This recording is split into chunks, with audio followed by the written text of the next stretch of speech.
Everything about that morning looked normal. It wasn't. The retriever had barely moved from in front of the red-shirted toddler for 72 hours, and the family had finally had enough. Jonas Adler was a first-grade teacher. He knew children.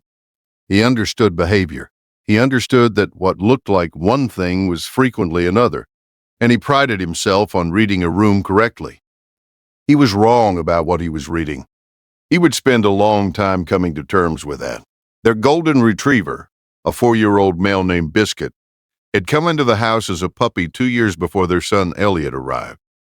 He was one of those dogs people called steady. Not quick to react, not easily rattled. The kind of animal that slept through thunderstorms and greeted strangers with the calm authority of a dog that had already assessed the situation and found nothing worth worrying about. He had never shown anything but measured affection for Elliot. Until Tuesday. On Tuesday morning, Elliot woke fussier than usual.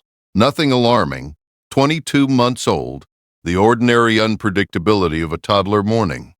He sat on the living room floor in his red long-sleeved shirt and refused breakfast. His wife, Dina, offered crackers. Elliot pushed them away. She offered banana. He turned his face. Standard toddler business. Biscuit came from the bedroom, crossed the living room, and sat directly in front of Elliot, not beside him. In front of him, 6 inches from his knees, face level with the child's face, steady and unblinking. Elliot looked at Biscuit. Biscuit didn't look away, didn't wag, didn't lean in for affection, just looked, with the stillness of an animal that has decided something is its responsibility. By afternoon, Biscuit had followed Elliot through every room. If Elliot sat, Biscuit positioned himself 12 inches in front of the boy's face and held it. If Dina picked Elliot up, Biscuit followed and pressed his nose toward the child's face, slow and persistent. A behavior that felt different from nuzzling, more methodical, more pointed.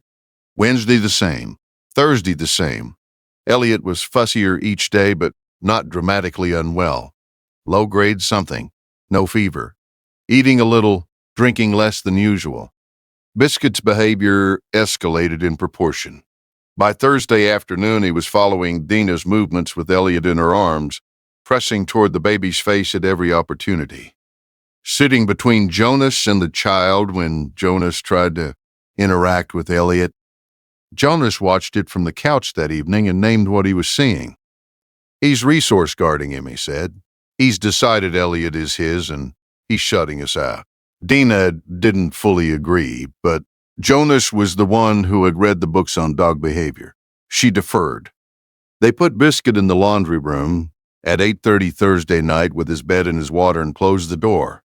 The scratching started within 4 minutes. Steady, rhythmic, not frantic. The scratch of an animal working a problem. If you stay for stories about what animals sense before we do, you're in the right place. Subscribe so you don't miss the next one. Jonas told himself the scratching would stop. It didn't. He fell asleep to it. At 1:17 Friday morning, he woke to a different sound, not scratching. Weight impact against the laundry room door.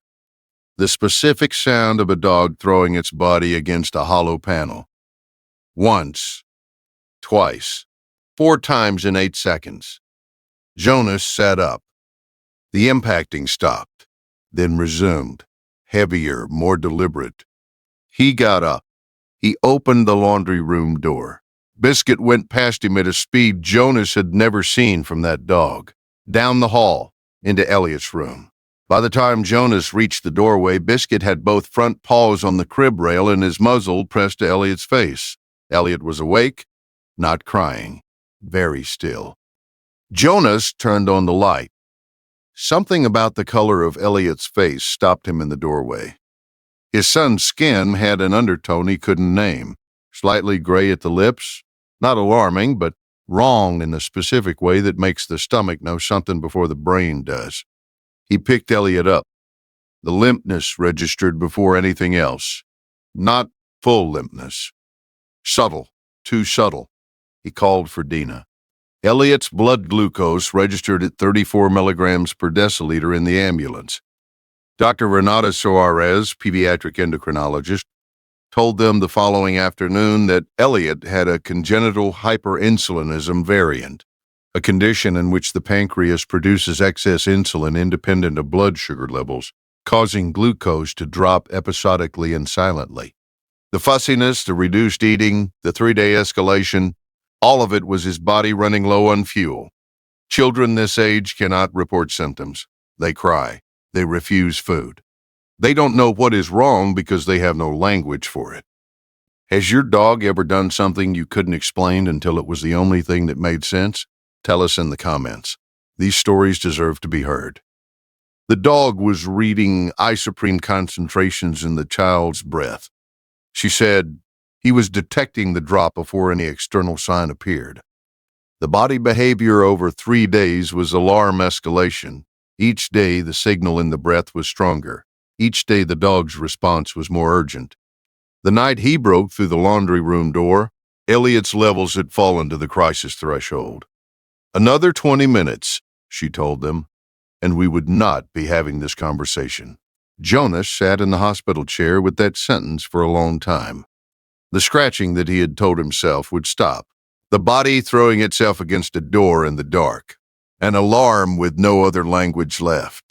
Every guardian deserves to be seen, even the ones who never ask for anything in return. If stories like this matter to you, subscribe so you never miss the next one.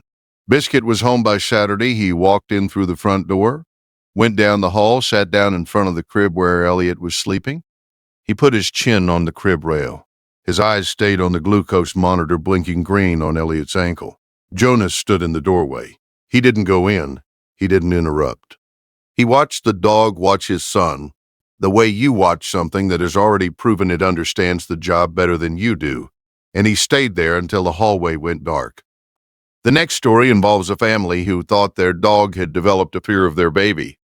What was actually happening is something a vet had never seen documented before.